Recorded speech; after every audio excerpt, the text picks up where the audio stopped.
فاتحہ۔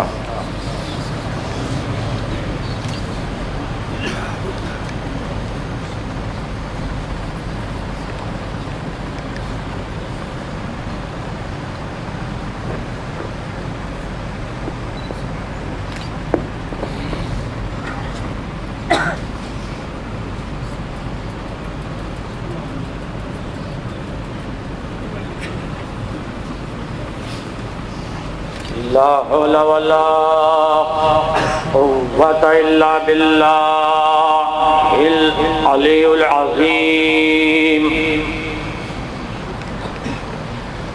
حسبنا الله نعم الوكيل نعم المولى ونعم النصير۔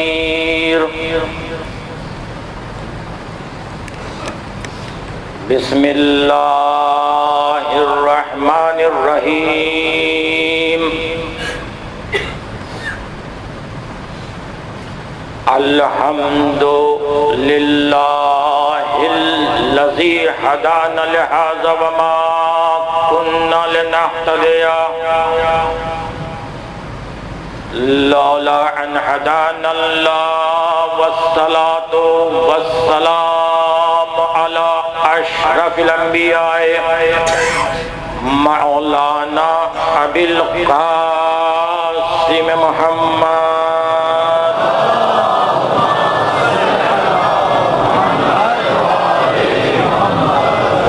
و اہل بیتہ الطیبین الطاہرین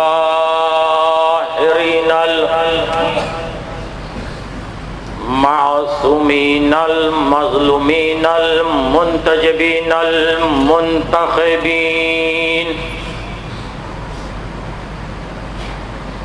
اما بعد فقد قال اللہ سبحانہ تبارک و تعالی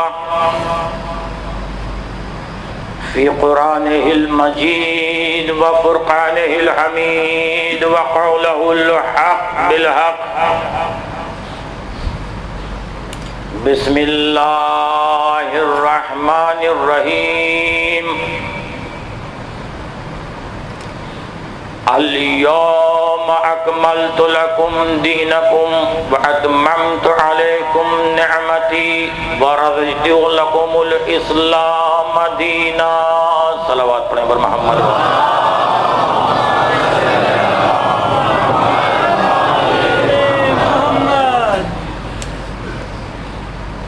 اللہ رب العزت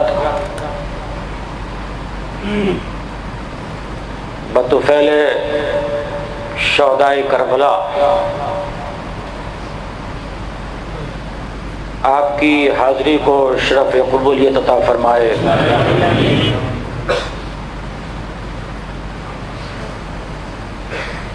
اس لیے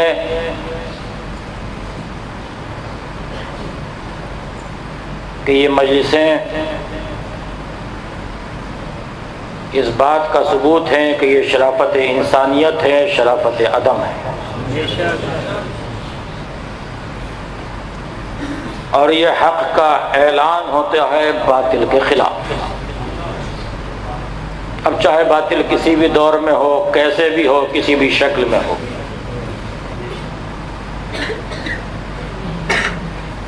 اللہ نے اپنے دین کا اعلان کیا۔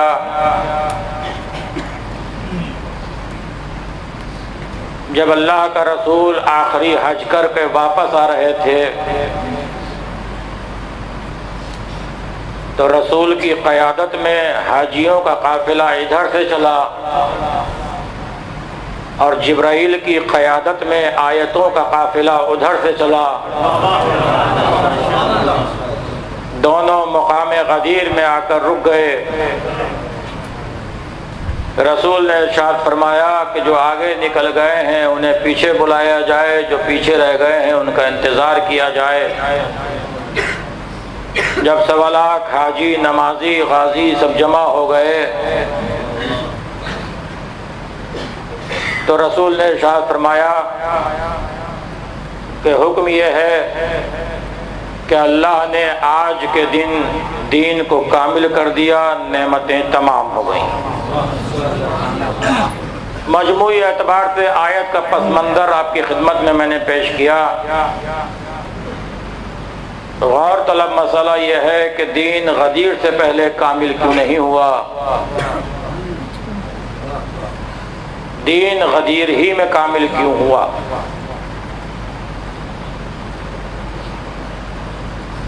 اب بڑی مشکل یہ ہے، پریشانی یہ ہے کہ تاریخ کا ایک لمبا عرصہ فاصلہ ہمارے درمیان ہو گیا۔ ہم کیسے پہچانیں کہ کون سا دین اصلی ہے، کون سا دین نقلی ہے؟ توجہ کیجیے گا۔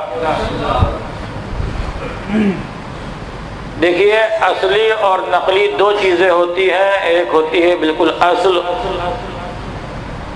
اور ایک ہوتا ہے نقل جو اصل کے مشابہ ہوتا ہے، یعنی اسے اصل کے بالکل مشابہ بنانے کی کوشش کرتے ہیں نقلی لوگ۔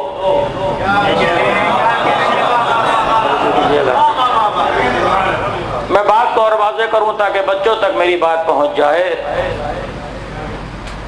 دیکھیے، آپ ہم سے زیادہ ماہر ہیں، آپ ہم سے زیادہ جانتے ہیں کہ کچھ لوگ ہر کنٹری میں، ہر ملک میں کرنسی جعلی بنانے کی کوشش کرتے ہیں، ہے یا نہیں ہے؟ اور وہ کوشش یہ کرتے ہیں کہ یہ اصل کے ہو بہو ہو، بالکل جیسا اصل ہے ویسا ہی یہ ہونی چاہیے۔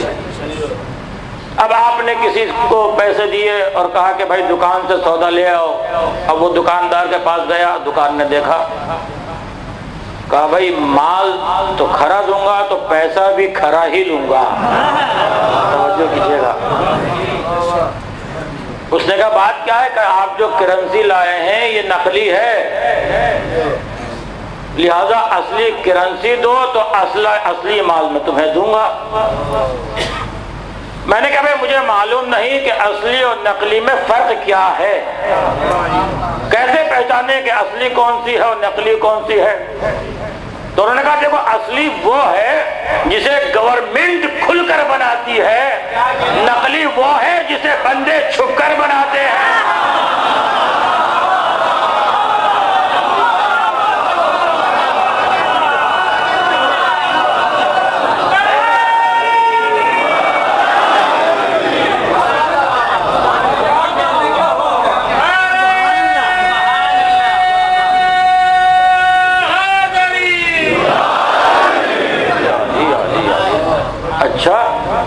تو بھیا کوئی پہچان تو ہوگی، کوئی شناخت تو ہوگی، ہم کیسے پہچانیں کہ کون سا دین اصلی ہے؟ بات ختمی مرتبہ تو آواز قدرت آئی، دیکھ لینا جس پر غدیری مہر موجود ہو۔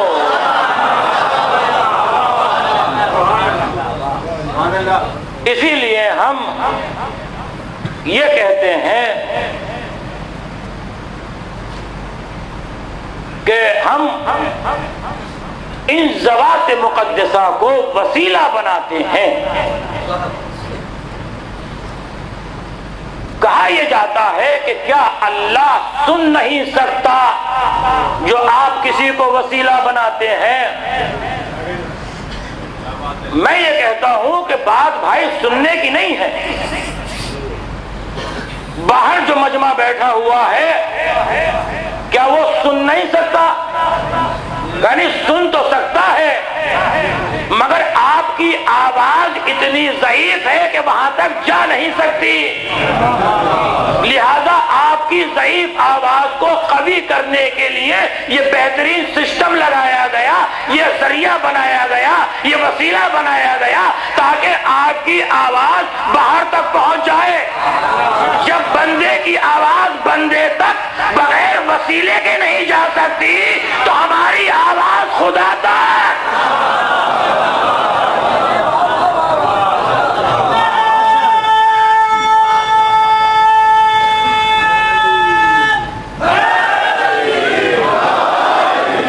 اور کہا گیا کہ اللہ نے علی کو یہ طاقت دی ہے کہ جو جہاں جب پکارے علی اس کی مدد کے لیے آتے ہیں، شرط یہ ہے کہ خلوص نیت ہونی چاہیے۔ کسی نے پوچھا کہ یا علی، جب آپ جنگ کرتے ہیں تو قیامت کا رن پڑتا ہے، آپ کی تلوار بجلی کی طرح چمکتی ہے، اگر ایسے وقت میں ہمیں آپ کے مدد کی ضرورت پڑ جائے تو ہم آپ کو کہاں پکارے، کہاں ڈھونڈے؟ آواز دی کہ جہاں پکارے گا وہیں نظر آؤں گا۔ اس لیے کہ علی میدان سے بھاگتا نہیں، بھاگتے ہوئے کا پیچھا نہیں کرتا۔ تو یہ طاقت ہے، جو جہاں پکارے علی اس کی آواز سنتے ہیں۔ لیکن مسئلہ یہ ہے کہ میرے مولا کے آوازوں کا سننا اور ہے، آوازوں کا سمجھنا اور ہے۔ کیا کہہ رہا ہوں میں؟ تقریر کر رہا ہوں، میرا ایک ایک لفظ، ایک ایک حرف، ایک ایک ورڈ آپ تک جا رہا ہے، لیکن کوئی صاحب کھڑے ہو کر مرثیہ شروع کر دیں، ایک صاحب نحا شروع کر دیں، ایک صاحب اشعار شروع کر دیں، ایک صاحب کچھ اور شروع کر دیں، تو آپ آوازیں سب کی سنیں گے مگر پہچان نہ پائیں گے کہ میں نے کیا کہا، اس نے کیا کہا، شاعر کا شعر کیا تھا، مرثیے کا بد کیا تھا۔ اے جناب امیر، اے مولا غدیر، اے کل امیر، یہ بتائیے اس دنیا میں ایک ہی وقت میں کروڑوں انسان آپ کو پکارتے ہیں، کسی نے روزی مانگی، کسی نے روٹی مانگی، کسی نے صحت مانگی، کسی نے شہرت مانگی، کسی نے عزت مانگی، کسی نے دولت مانگی۔ آپ پہچانتے کیسے ہیں کہ روزی کس نے مانگی، روٹی کس نے مانگی، شہرت کس نے مانگی، عزت کس نے مانگی، عظمت کس نے مانگی؟ آواز دی جس کی ذوالفقار نسلیں پہچانتی ہو۔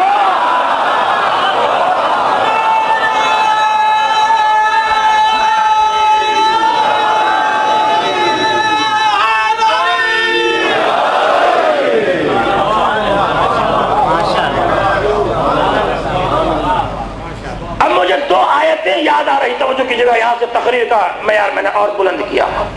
جناب موسیٰ جیسا نبی دعا مانگ رہا ہے، سورہ طٰہٰ، رب اشرح لی صدری ویسر لی امری واحلل عقدۃ من لسانی یفقہوا قولی واجعل لی وزیرا من اہلی ہارون اخی۔ جناب موسیٰ کی دعا، پروردگار میرے سینے کو کشادہ کر دے، میری زبان کی گتھیوں کو کھول دے تاکہ لوگ میری بات کو سمجھ سکیں۔ واجعل، بنا دے، لی، میرے لیے، وزیرن، ایک وزیر، من اہلی، میرے خاندان سے۔ چلیے گا میرے ساتھ، کہاں لے کر آ رہا ہوں؟ میرے خاندان سے، رشتہ میرا بھائی ہے، نام ہارون ہے۔ جناب موسیٰ نے کیا دعا مانگی کہ پروردگار ایک وزیر دے دے۔ میں کہوں گا موسیٰ وزیر خود بنا لیجئے۔ موسیٰ آواز دیں گے کہ نبی کا وزیر ہمیشہ خدا ہی بنایا کرتا ہے۔ موسیٰ کی دعا آپ نے سن لی سورہ طٰہٰ میں، جملہ ذہن میں رکھیے گا، موسیٰ کا وزیر کہاں سے آیا؟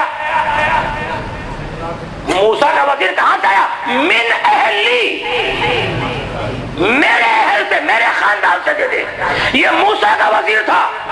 اب رسول نے دعا مانگی، رب اشرح لی صدری، رب ادخلنی مدخل صدق واخرجنی مخرج صدق واجعل لی من لدنک سلطانا نصیرا۔ توجہ کیجیے گا جہاں تک میری آواز آ رہی ہے۔ کیا کہا کہ پروردگار مجھے سچائی کے ساتھ باہر نکال دے، سچائی کے ساتھ داخل کر دے۔ مکے سے نکلنے کی دعا، مدینے میں داخلے کی دعا۔ واجعل، بنا دے، لی، میرے لیے، من لدنک، اپنے پاس سے۔ قرآن پر آیا ہوں آپ کے سامنے، من لدنک، اپنے پاس سے کیا بنا دے؟ سلطان النصیرہ، ایک طاقتور مددگار دے دے۔ توجہ کیجیے گا،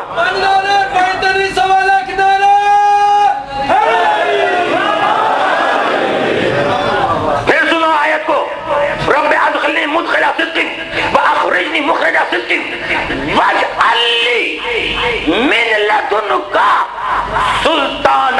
نصیرا وجعل بنا دے لی میرے لیے من لدن کا اپنے پاس سے اپنے پاس سے کیا بنا دے. اس کا اردو میں ترجمہ اس کے علاوہ اور کوئی ہو ہی نہیں سکتا. یا اللہ اپنے پاس سے دے دے. موسیٰ کا وزیر کہاں سے آیا؟ موسیٰ کا وزیر موسیٰ کے خاندان سے. رسول کا نصیر کہاں سے آیا؟ سنت تو قرآن ہے، کوئی حدیث کی روایت نہیں ہے. موسیٰ کا وزیر موسیٰ کے خاندان سے، رسول کی مدد کرنے والا اللہ کے پاس سے. جب اللہ کے پاس سے آ رہا ہے تو اسے دنیا میں کہاں آنا چاہیے؟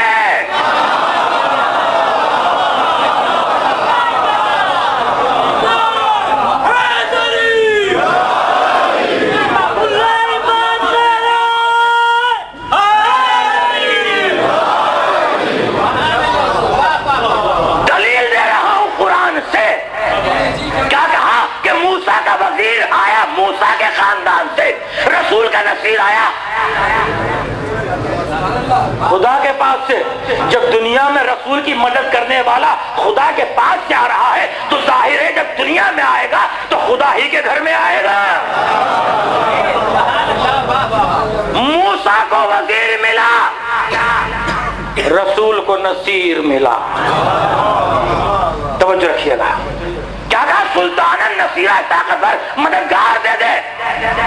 احد کی جنگ ہو رہی ہے، اپنے عروج پر جنگ ہے.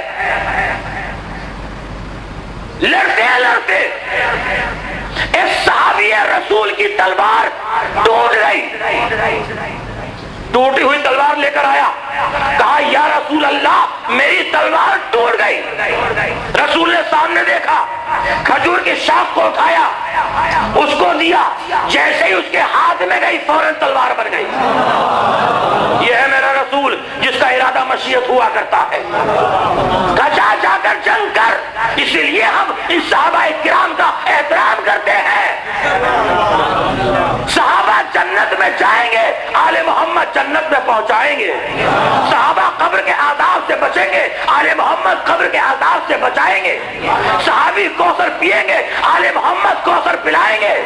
صحابی کلمہ پڑھ کر مومن ہو سکتا ہے، کل ایمان نہیں ہو سکتا.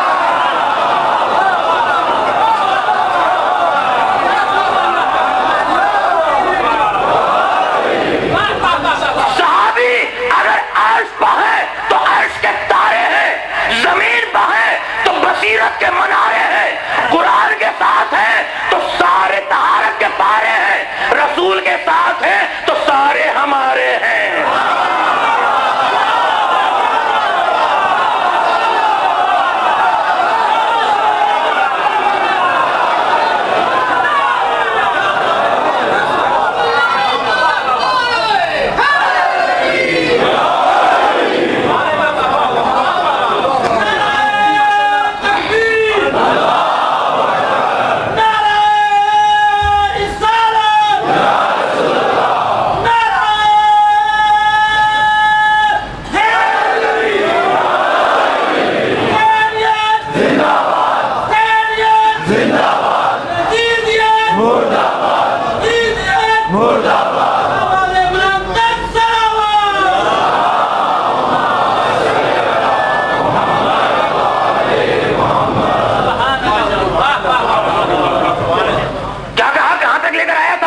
موسیٰ کو وزیر ملا قرآن سے، موسیٰ کے خاندان سے. رسول کو نصیر ملا کہاں سے؟ اللہ کے پاس سے. تو صحابی رسول تلوار ٹوٹ گئی، رسول نے تلوار دی، کھجور کی شاخ دی، تلوار بن گئی. اب ایسی صورتحال ہوئی کہ فتح شکست میں بدلنا شروع ہو گئی. علی رسول کو بچا رہے ہیں، چہرہ زخمی ہے، کونیوں سے خون جاری ہے. لڑتے لڑتے علی کی تلوار ٹوٹ گئی. یہاں لے کر آنا تھا. اللہ کے پاس سے آیا ہے رسول کی مدد کرنے والا. لڑتے لڑتے علی کی تلوار ٹوٹ گئی. کہا یا رسول اللہ میری تلوار ٹوٹ گئی. رسول خاموش ہے.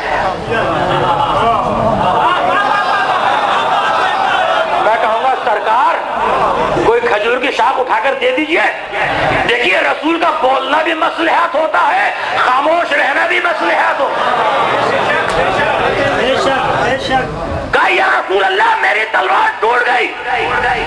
اتنے میں آسمان سے ایک فرشتہ قصیدہ پڑھتا ہوا نازل ہوا, آواز لا فتح. کہا ذوالفقار رسول کو دی, علی کو دے دیجئے. میں کہوں گا سرکار آپ خاموش کیوں تھے؟ رسول نے آواز دی سپاہی ادھر سے آیا ہے تو اسلحہ بھی.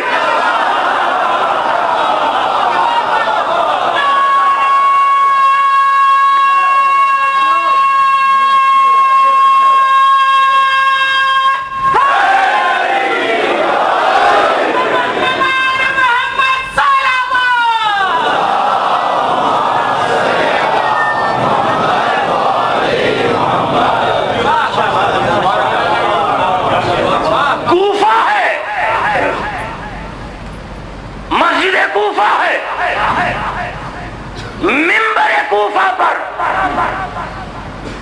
شاہ ولایت تشریف فرما ہے. آواز یا ایھا الناس, میں اپنی تعریف نہیں کرتا لیکن اس کی کچھ نعمتیں ہیں جس کا ذکر میں کر رہا ہوں, اور وہ بھی شکر کے طور پر. توجہ کیجیے گا, اس کی کچھ نعمتیں ہیں. حمد الہی شاید فرمائے خطبے میں توحید پر بڑا پر اعتماد خطبہ دیا آپ نے. اس کے بعد ارشاد فرمایا کہ سنو ایھا الناس ان حلل ربی اسمہ, شرق سے لے کر غرب تک, شمال سے لے کر جنوب تک, عام انسانوں میں نہیں فرشتوں میں جا کر ڈھونڈو, عام مخلوق میں نہیں نبیوں میں جا کر تلاش کرو. کسی نبی کا نام اللہ کے نام پر نہیں ملے گا.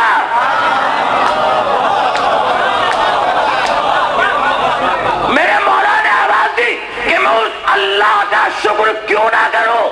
اس نے اپنا نام مجھے ہبا کر کے کہا جا عرش پر میں علی فرش.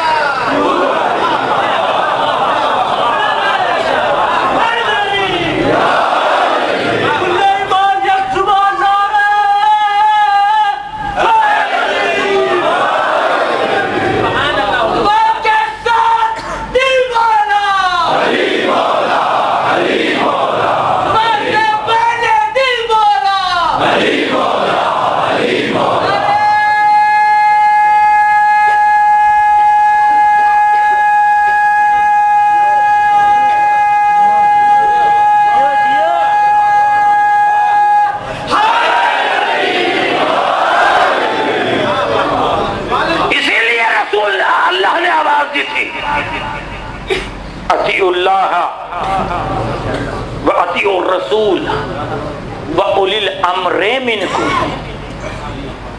اللہ کی اطاعت اور رسول کی اطاعت. اور یہی نہیں رکی آیت, میں نے کہا کہ گفتگو کا میرا انداز یہاں سے بلند ہے. اللہ کی اطاعت, رسول کی اطاعت اور صاحبان امر کی اطاعت. یہ کون ہے اولی الامر؟ مالک امر, حاکم امر, جس کا ہر امر پر اقتدار ہوگا اسے کہیں گے اولی الامر. سبحان اللہ. جس کا ہر امر پر اقتدار ہوگا اسے کہیں گے, وقت نہیں ہے آیتیں پیش کر رہا ہوں, امر سے اولی الامر تک جانا ہے. اولی الامر کی اطاعت, رسول کی اطاعت, اللہ کی اطاعت. سورہ آیات نے آواز دی اللہ لہ الخلق والامر, یہاں امر کے معنی ہے قضاء اور تقدیر. سورہ جاثیہ نے آواز دی ثم جعلناک علی شریعت من الامر, یہاں امر کے معنی ہے شریعت. سورہ الحج نے آواز دی وَأُفَوِّضُ أَمْرِي إِلَى اللَّهِ، تمام چیزوں پر اقتدار خدا کا ہے۔ سورہ مومن نے آواز دی وَأُفَوِّضُ أَمْرِي إِلَى اللَّهِ فَلَا يُنَازِعُنَّكَ فِي الْأَمْرِ، دین میں جھگڑا نہ کرو، یہاں امر کے معنی ہے دین۔ سورہ یاسین نے آواز دی انما امرہ اذا اراد شیئا ان یقول لہ کن فیکون، یہاں امر کے معنی ہے لا شیء۔ سورہ الحدید نے آواز دی حتی جاء امر اللہ وغرکم باللہ الغرور، جب منافق کو موت آتی ہے تو وہ کہتا ہے کہ مجھے دھوکہ دینے والے نے دھوکہ دیا، یہاں امر کے معنی ہے موت۔ سورہ ہود نے آواز دی اتا امر اللہ فلا تستعجلوہ، جلدی مت کرو قیامت آنے والی ہے، یہاں امر کے معنی ہے قیامت۔ سورہ نساء نے آواز دی قال لا عاصم اليوم من امر اللہ، جب جناب نوح کا بیٹا ڈوبنے لگا تو آواز دی آج تجھے اللہ کے عذاب سے کوئی نہیں بچا سکتا، یہاں امر کے معنی ہے عذاب۔ سورہ بنی اسرائیل نے آواز دی قل الروح من امر ربی، یہاں امر کے معنی ہے روح۔ امر کے معنی قضا اور تقدیر، امر کے معنی شریعت، امر کے معنی دین، امر کے معنی تمام چیزوں پر اقتدار، امر کے معنی موت، امر کے معنی روح۔ تو اولی الامر وہی ہوگا جس کا قضا اور تقدیر پر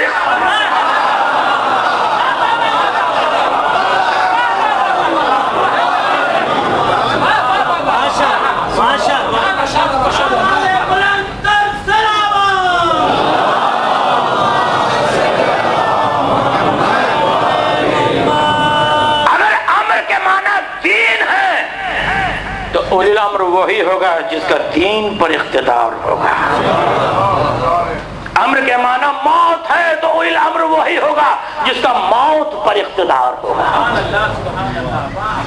سورہ اعراف الا لہ الخلق والامر، امر کے معنی قضا اور تقدیر، جو قضا کو بدل دے، جو تقدیر کو بدل دے، اسے کہتے ہیں اولی الامر۔ قرآن جناب یوسف کے پاس قید خانے میں دو قیدی تھے، ایک نے خواب دیکھا کہ میں بادشاہ کو سیراب کر رہا ہوں، جناب یوسف نے فرمایا کہ تجھے قید خانے سے رہائی ملے گی۔ دوسرے نے کہا کہ میں نے یہ خواب دیکھا کہ میرے سر پر روٹیاں ہیں جسے پرندے کھا رہے ہیں۔ جناب یوسف نے فرمایا کہ تجھے پھانسی دی جائے گی۔ جیسے ہی کہا کہ پھانسی ملے گی، اس نے کہا میں نے تو خواب ہی نہیں دیکھا۔ جناب یوسف نے فرمایا کہ تو نے خواب دیکھا ہے یا نہ دیکھا ہو، قضی الامر، میں نے تیری تقدیر کو بدل دیا، تجھے پھانسی ملے گی۔ یہ ہے یوسف جو قید خانے میں قیدی کی تقدیر بدل رہے ہیں۔ لیکن جب یوسف نے دعا مانگی یا اللہ میری مشکل کو آسان فرما، آواز آئی کس کو پکار رہے ہو؟ تمہارے باپ داداؤں نے تو مشکل کشا کو پکارا تھا۔ جناب یوسف کی دعا دیکھیے گا، مفاتیح الجنان کے حاشیے پر جناب یوسف نے آواز دی اللہم بحق علی عندک، یا اللہ تجھے واسطہ ہے اس علی کا جسے صرف تو جانتا ہے۔ اگلا جملہ نہیں کہوں گا، روک رہا ہوں یہاں پر۔ اگر امر کے معنی دین ہے تو اولی الامر وہی ہوگا جس کا دین پر اقتدار ہوگا۔ بڑے سے بڑا مسئلہ آ جائے تو یہ نہ کہے کہ رک جاؤ میں پوچھ کر بتاتا ہوں۔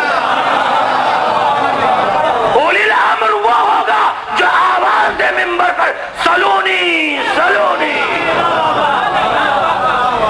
اگر امر کے معنی موت ہے تو اولی الامر وہ ہوگا جس کا موت پر اقتدار ہوگا، جو موت کو حیات میں بدل دے۔ آپ کے مطلب کی بات آ گئی، آسان بات آ گئی۔ جو موت کو حیات میں بدل دے، حیات کو، اسے کیا کہیں گے؟ اولی الامر۔ کیا بھول گئے کہی؟ کہا یا علی یہ مر گیا ہے، اس کی نماز جنازہ پڑھا دیجئے۔ کہا پڑھا دوں؟ کہاں پڑھا دیجئے؟ مولا نے تکبیر کہی، لوگوں نے دامن پکڑا، سازش کر کے آئے تھے، یا علی آپ تو کہتے ہیں کہ آپ رسول کے جانشین ہیں، امام برحق ہیں، آپ نے زندہ کی نماز جنازہ پڑھا دی۔ آواز دی زندہ ہے تو اٹھا لے۔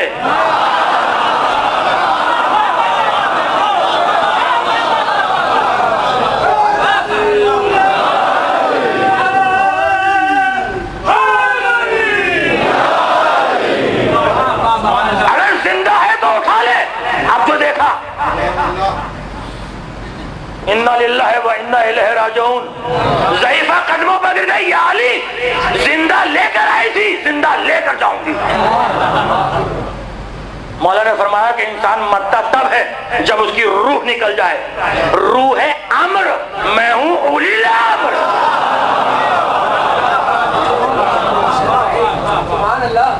کیا کہنا ان کا؟ اسی لیے پھر میں آتا ہوں آپ کی طرف۔ رسول نے آواز دی، صلو کما رأیتمونی اصلی، اس طرح سے نماز پڑھو جس طرح سے تم نے مجھے نماز پڑھتے ہوئے دیکھا ہے۔ اس طرح سے نماز پڑھنا جس طرح سے تم نے مجھے، زور سے بولیے بھائی، بات کیا ہے؟ فرش ادا پر بیٹھنے والا بے نمازی ہو ہی نہیں سکتا۔ اگر خدا نخواستہ کوئی بے نمازی ہے تو فرش ادا شب عاشور سے آج سے بڑی کوئی رات نہیں ہے۔ میں ریکویسٹ کر رہا ہوں کہ بھائی کل روز عاشور ہے، صبح نکلے تو مثل حر کے بن کر دکھاؤ۔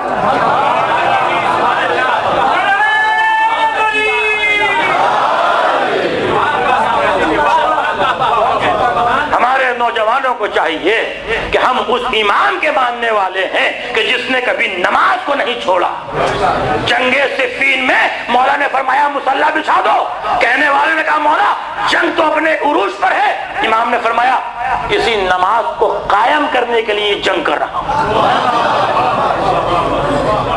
تو وعدہ کرو دو چیزوں کا، ایک تو یہ کہ فرش ادا کی برکت اور عظمت آج کی شب کی برکت سے، خدا نہ کرے میں آپ کو نہیں کرا بھائی، آپ تو سب نمازی ہیں،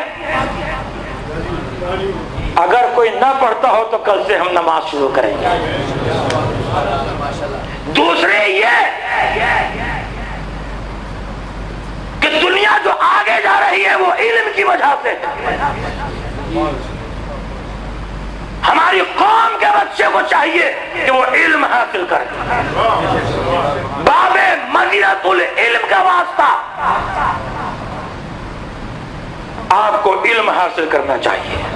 دیکھیے دنیا میں وہ قومیں زندہ رہیں گی جس کے پاس علم ہے، ورنہ وہ قومیں ختم ہو جائیں گی جن کے پاس جہالت ہے۔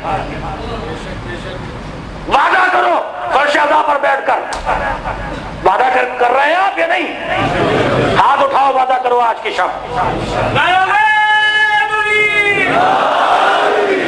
کہ حسین کو گواہ بنا کر وعدہ کیا ہے آپ نے کہ ہم اپنے خاندان میں سے ہر اس بچے کو پڑھائیں گے جس کے پاس پڑھنے کے ذرائع نہیں ہیں۔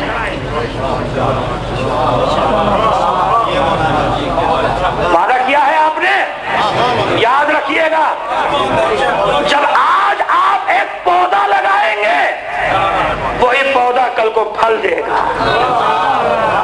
آپ ایک بچے کو نہیں پڑھا رہے، اس کے پورے فیملی کو پڑھا رہے ہیں۔ آپ کو دیا کس نے؟ کتنے دن آپ کو دنیا میں رہنا ہے، کتنے دن آپ یہاں زندگی گزاریں گے؟ محل بنائے، قصر بنائے، دولت ہے، ثروت ہے، کیا ہے؟ سب دوسرے لوگ لے جائیں گے، سب دوسرے لوگ لے جائیں گے۔ آپ نے کیسے نہ کیسے کمایا ہے، اور یہ بھی ایک اصل بات ہے کہ اگر کسی سے کہا جائے کہ نیک کام میں پیسہ دے دو، ارے قبلہ بڑی پریشانی ہے، لیکن کوئی حرام کام ہو رہا ہو 500 دینار کا کوئی بھی فالتو کام کر دیں گے، 2 دینار کسی بچے کو مستحق کو نہیں دے سکتے. کیوں؟ اس لیے کہ جو جیسا پیسہ ہوگا اسی مد میں لگے گا. اگر حرام پیسہ ہے تو حلال اس میں نہیں آ سکتا، حلال ہے تو حرام میں نہیں آ سکتا.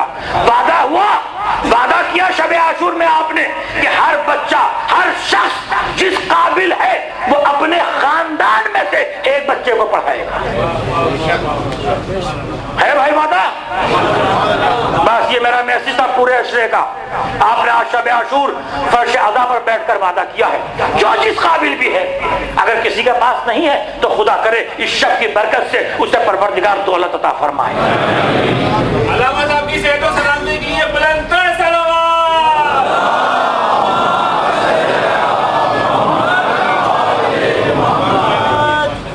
کیا کہا رسول نے؟ صلو کما رأیتمونی اصلی. اس طرح سے نماز پڑھو جس طرح سے تم نے مجھے نماز پڑھتے ہوئے دیکھا ہے. پھر جملہ سنیں رسول کی حدیث کا، اس طرح سے نماز پڑھو جس طرح سے تم نے مجھے نماز پڑھتے ہوئے. 73 فرقے ہیں، 73 فرقوں میں 5 طریقے ہیں نماز کے. 4 طریقے 4 اماموں والے، 1 طریقہ 12 اماموں والا. توجہ رکھیے گا. رسول کی حدیث ہے کہ اس طرح سے نماز پڑھو جس طرح سے تم نے مجھے نماز پڑھتے ہوئے دیکھا ہے. ہم سب کا احترام کرتے ہیں، سب کے لیے، سب ہمارے لیے قابل فخر ہیں، ہمارے لیے لائق عزت ہیں. رسول کی حدیث ہے اس طرح سے نماز پڑھو جس طرح سے تم نے مجھے نماز پڑھتے ہوئے دیکھا ہے. امام ابو حنیفہ کے پاس گئے، اب نے پوچھا کہ آپ نے رسول کو نماز پڑھتے ہوئے دیکھا ہے؟ تاریخ نے کہا وہ تو دنیا میں آئے ہی تھے 80 سال کے بعد. امام مالک ان کے بعد، احمد بن حنبل ان کے بعد، شافعی ان کے بعد.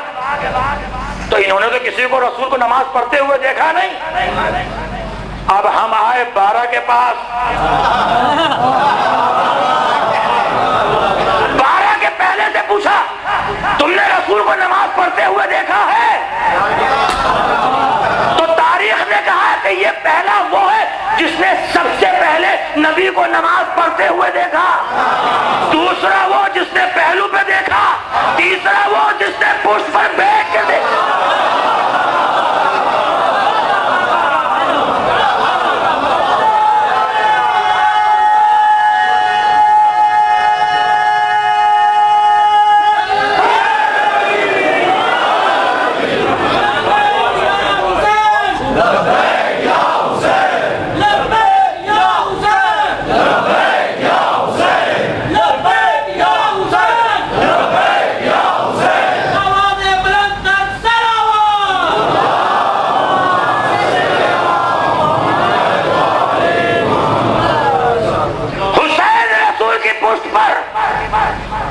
سجدے کو طول. اب 2 صورتیں تھیں، تیسری کوئی صورت بن نہیں سکتی تھی. یا تو رسول حسین کو ہٹا دیتے اور نماز کو جاری رکھتے، یا نماز کو توڑ دیتے حسین کو گود میں لے لیتے.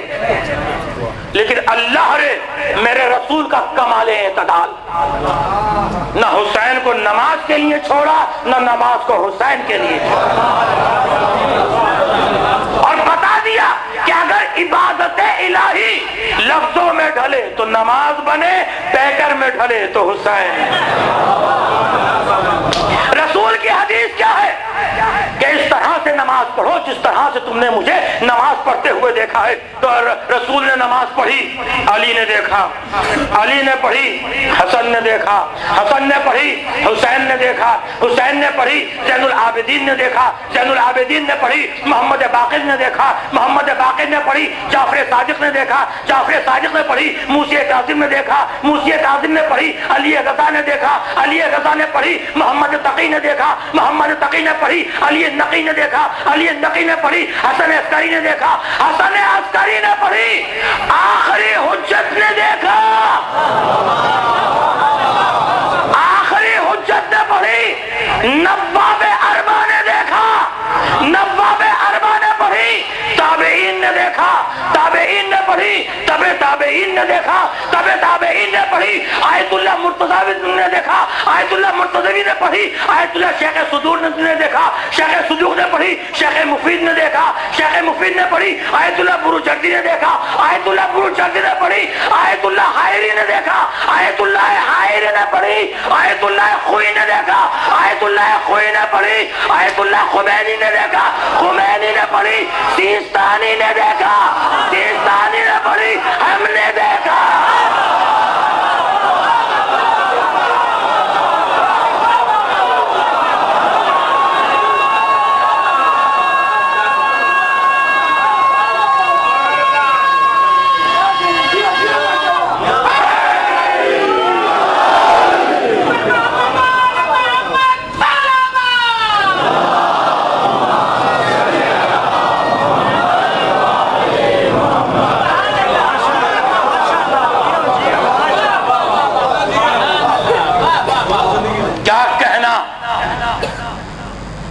اس لیے کہا رسول نے کہ ان کا غم مناؤ۔ توجہ، ایک فکر اور پھیلائی جاتی ہے کہ جو کچھ بھی کرتا ہے وہ اللہ کرتا ہے، یقیناً اللہ کرتا ہے، مگر آج کل یہ جملہ غلط یوز ہوتا ہے، جو کچھ بھی ہوتا ہے اللہ کراتا ہے۔ یہ جو دہشت گرد ہیں، کیا یہ اللہ کروا رہا ہے؟ معاذ اللہ، جو کچھ کرواتا ہے وہ اللہ کی مرضی کے بغیر پتا بھی نہیں ہل سکتا۔ بالکل صحیح بات ہے۔ اور پھر بات کہاں اینڈ ہوتی ہے جا کر کہ کربلا میں بھی جو کچھ ہوا اس میں اللہ کی مرضی تھی، جو کچھ بھی ہوا، لہذا مجلسیں کیسی، رونا کیسا، گریا کیسا، جلوس کیسا، تو سن لو، اگر اللہ کی مرضی تھی تو آج جو پوری دنیا میں مجلسیں ہو رہی ہیں اس میں بھی اللہ کی مرضی ہے۔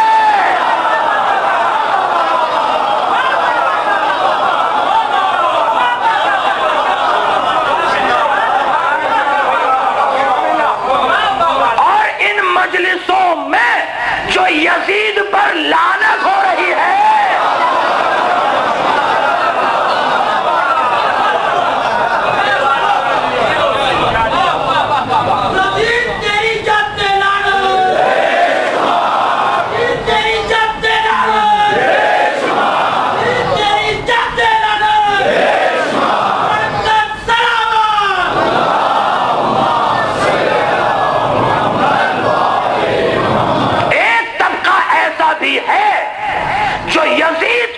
رضی اللہ کہتا ہے۔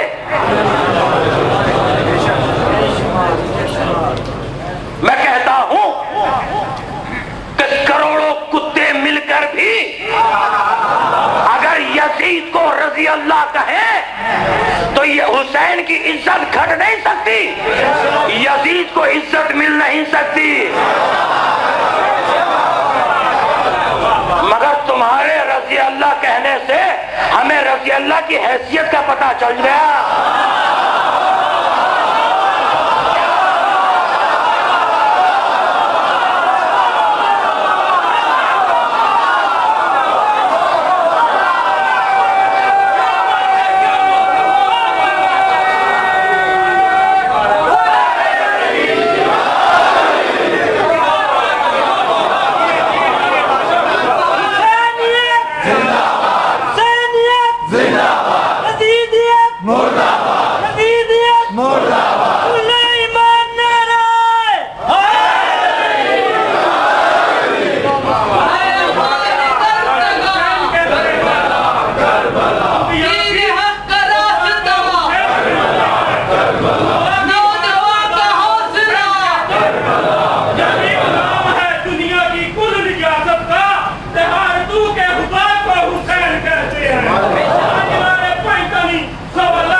بخش دے۔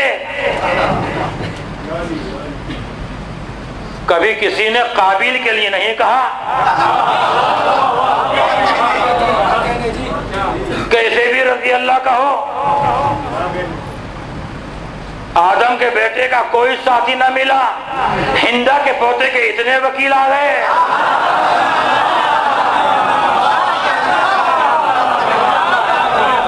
ہو سکتا ہے اللہ بخشے رزید کو یہ رضی اللہ، ساری دنیا مل کر بھی اگر یزید کو رضی اللہ کہے تو یزید رضی اللہ نہیں ہو سکتا، کہنے والا لعنت اللہ۔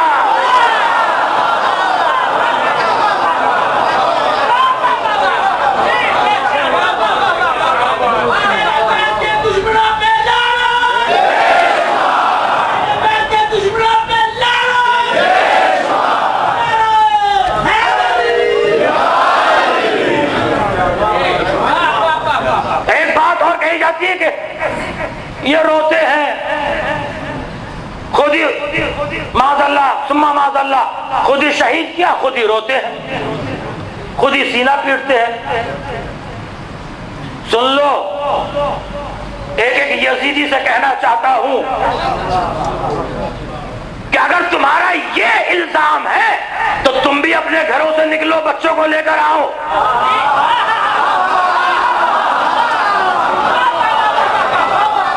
بھی اپنے امام بارگاہوں سے نکلتے ہیں اپنے بچوں کے ساتھ، اور کسی چوراہے پر آؤ اور آنے کے بعد حسین کے قاتلوں پر لعنت کرو۔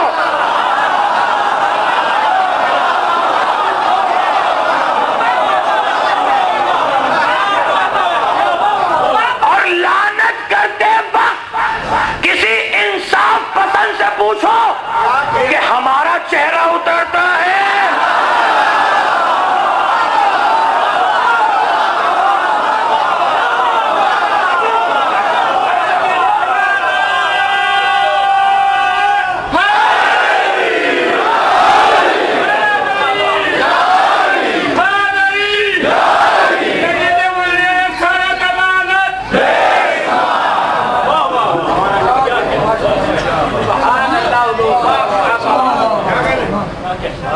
سیرت ابن حشام، تاریخ طبری، خواجہ حسن نظامی دہلوی، سب نے لکھا کہ یزید شراب پیتا تھا، آپ کہتے ہیں رضی اللہ۔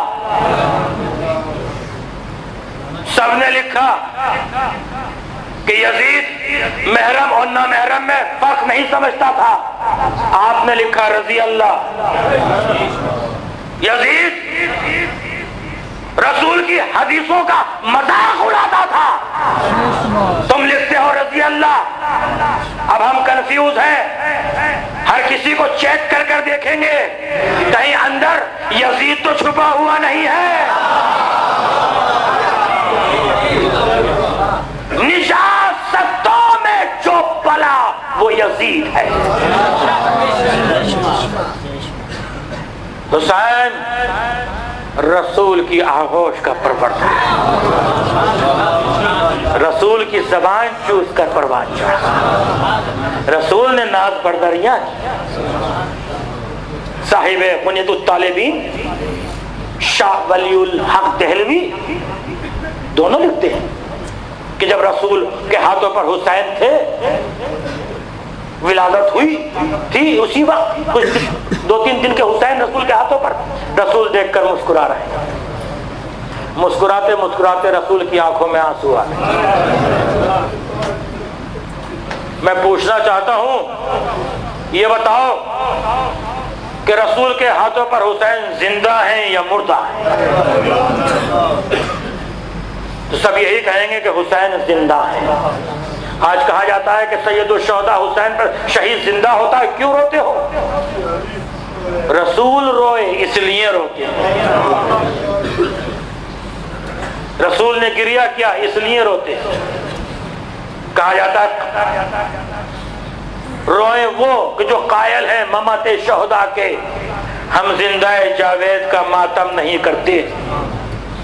ارے ہمت ہو تو محشر میں پیمبر سے بھی کہنا، ہمت ہو تو محشر میں پیمبر سے بھی کہنا، ہم زندہ جاوید کا ماتم نہیں کرتے۔ رسول روئے، آنکھوں میں آنسو آ گئے، پوچھا سرکار آنکھوں میں آنسو کیوں؟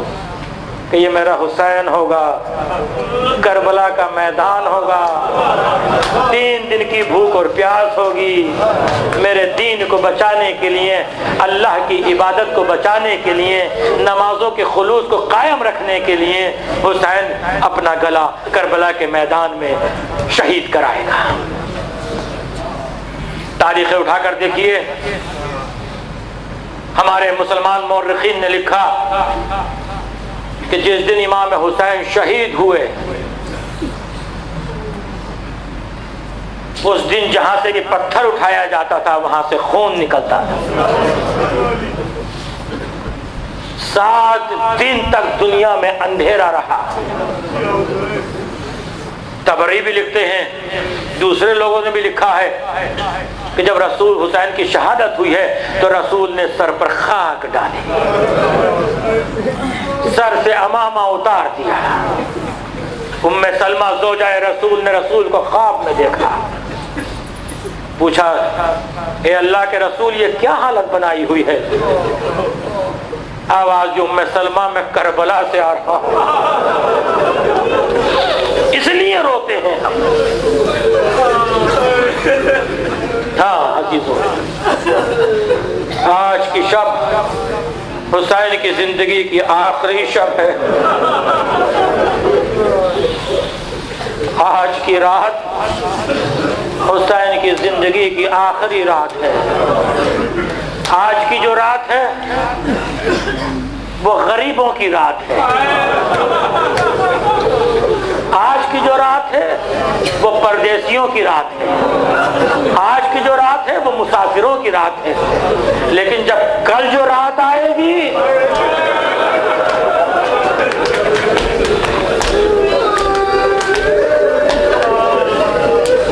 وہ بیواؤں کی رات ہوگی، وہ یتیموں کی رات ہوگی، وہ غریبوں کی رات ہوگی۔ میں ہاتھوں کو جوڑوں، شہزادی سکینہ دل بھر کر باپ کے سینے پر آج کے رات سو لو، کل نہ یہ سینہ ہوگا نہ یہ خیمہ ہوگا۔ سکینہ کا نام آ گیا، میں کیسے آگے بڑھ جاؤں؟ جناب سکینہ نے فرمایا تھا کتنی مصیبتیں ہیں، جب بھی امام حسین جناب سکینہ کو دیکھتے تھے تو روتے تھے، گریا کرتے تھے۔ جناب زینب نے پوچھا بھیا جب بھی آپ سکینہ کو دیکھتے ہیں تو روتے ہیں، گریا کرتے ہیں، وجہ کیا ہے؟ کہا بہن اس کی عمر کم ہے، مصیبتیں زیادہ۔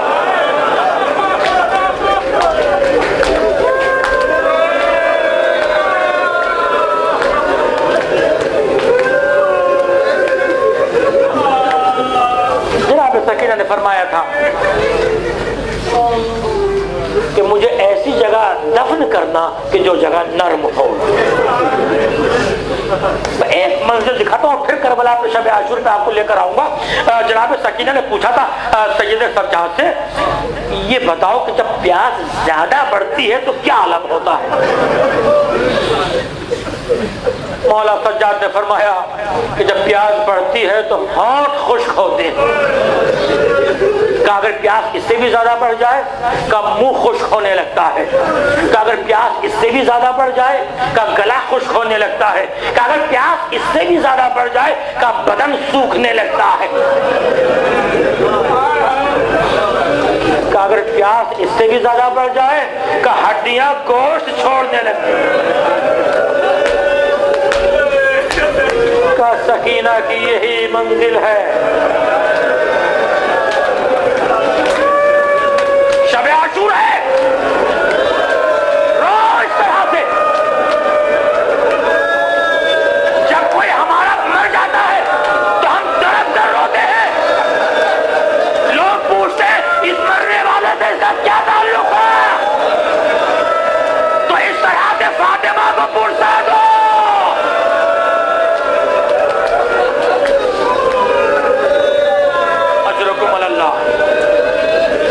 شب عاشور تھی، شب عاشور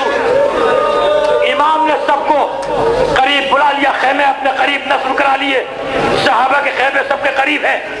ہاں عزیزو، ایک مرتبہ آدھی رات کے بعد امام حسین خیمے کا پردہ اٹھا کر نکلے، مقتل کی طرف چلے.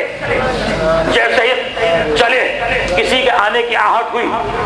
پوچھا کون؟ کا مولا ہلال بن نافع. کہا آؤ میرے ساتھ. اس کا ہاتھ پکڑا، مقتل کی زمین پر لے کر آئے. کہا اس جگہ کو پہچانتے ہو؟ کہا مولا نہیں پہچانتا. آواز انا للہ و انا الیہ راجعون. اس جگہ کو اوپر کل عباس کے شان قلم ہوں گے. آگے بڑھے، آواز انا للہ و انا الیہ راجعون. یہ وہ جگہ ہے جہاں قاسم کا لاشا گھوڑوں کی ٹاپوں سے پامال ہوگا. حسین پھر آگے بڑھے، ایک ایک کی منزل گناتے جاتے ہیں. ایک جگہ جا کر رک گئے. آواز دی اس جگہ کو پہچانتے ہو؟ یہ وہ جگہ ہے جہاں کل میں اپنے جوان بیٹے علی اکبر کے سینے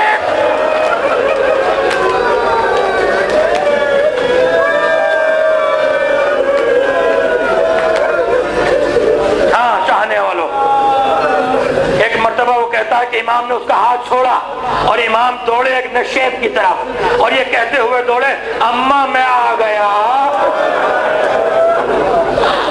وہ کہتا میں نے دیکھا کہ ایک بی بی اپنے بالوں سے قتل گاہ کو صاف کر رہی ہے.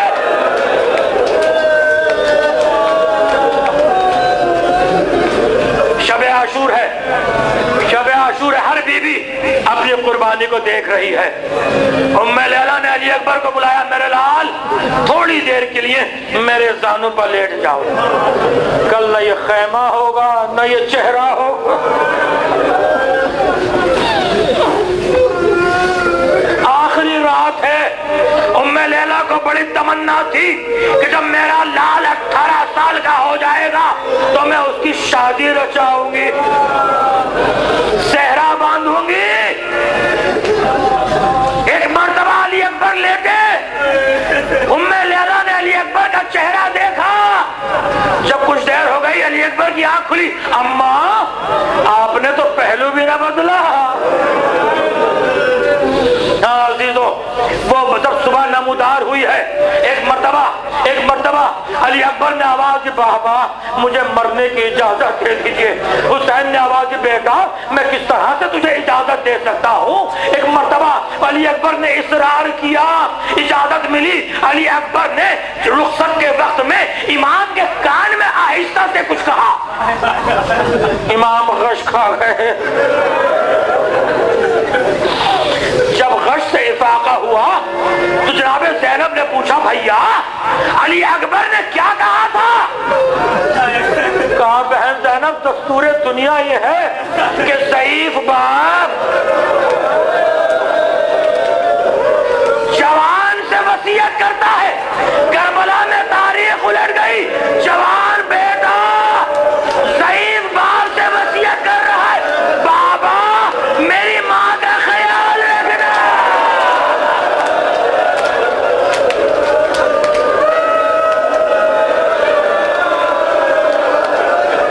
حسین نے ایک مرتبہ علی اکبر کو بلایا. آواز میرے لال تم شبیہ پیغمبر ہو. امامے کو لیا، امامے کا پیج باندھنا شروع کیا. آواز انا للہ.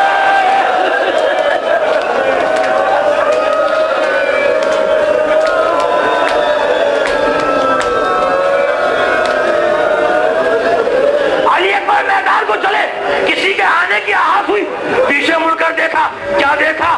ضعیف باپ.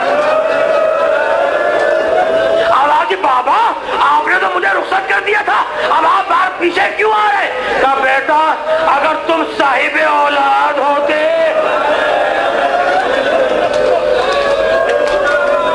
آخری رات ہے، رو لیجئے عزیزو. ہاں علی اکبر میدان میں آئے. جنگ کرتے کرتے کسی ظالم نے علی اکبر کے کلیجے پر پرچی کا پھل مارا. علی اکبر گھوڑے پر نہ سمجھ سکے. آواز دی بابا آپ پر آخری سلام. حسین دوڑے یا علی یا علی یا علی. میں ہاتھوں کو جوڑوں مولا کسے بلا رہے ہیں؟ کیا نجف کے علی پر پہنچے، قریب گئے، کیا دیکھا؟ علی اکبر نے اپنا ہاتھ سینے پر، حسین نے آہستہ سے ہاتھ کو ہٹایا، ضعیف باپ نے جوان کے کلیجے پر برچھی کے پھل کو دیکھا، حسین نے آستین کو الٹا، دو زانو ہو کے زمین کربلا میں بیٹھے، آواز دی، نانا رسول خدا دادا ابراہیم کو لے کر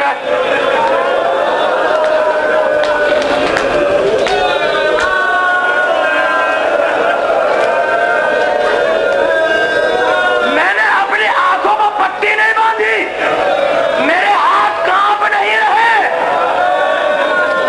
یہ کہنا تھا۔